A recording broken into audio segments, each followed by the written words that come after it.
Congresswoman, thank you so much for joining us today. Let me start with the tariffs that come on top of 30% tariffs on Chinese solar panels and washing machines. Is the president sparking a trade war? Well, I do have concerns. Yes, we need to address the unfair Chinese trade practices, but we need to make sure that we do it in a way that doesn't jeopardize the gains that we have seen here in America. American companies and workers that are benefiting from the Trump administration and the policies that we've seen. We want to keep this economy growing. We want to keep people employed and working and producing, manufacturing, growing here in America. So I would urge the president to keep that in mind as he moves forward. Does it jeopardize jobs at manufacturers because they employ more people than steel and aluminum mills?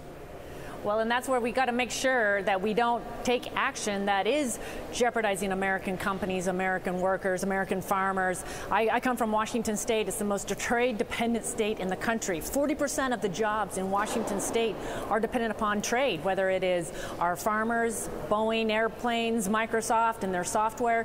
And we got to make sure that we have fair trade deals. We need to make sure that these are trade agreements that are put in place that benefit American manufacturers and producers and farmers, but we need to do it in a way also that is benefiting us and also addressing unfair trade practices. I want to see us develop what is the gold standard as we move forward.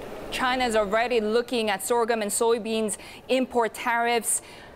Is President Trump jeopardizing his own base in farming states and also other Republicans?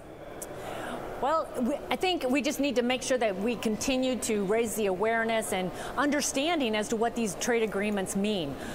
When you have wide-ranging restrictions on imports, it can set off another series of decisions. And when you look at rural America, a lot of the farmers that are farming in America and in eastern Washington, 90% of our wheat is exported. 70% of our potatoes are exported. So we need those markets, and we need to make sure that we approach this in a way where we're not jeopardizing one industry or American companies and workers in the process.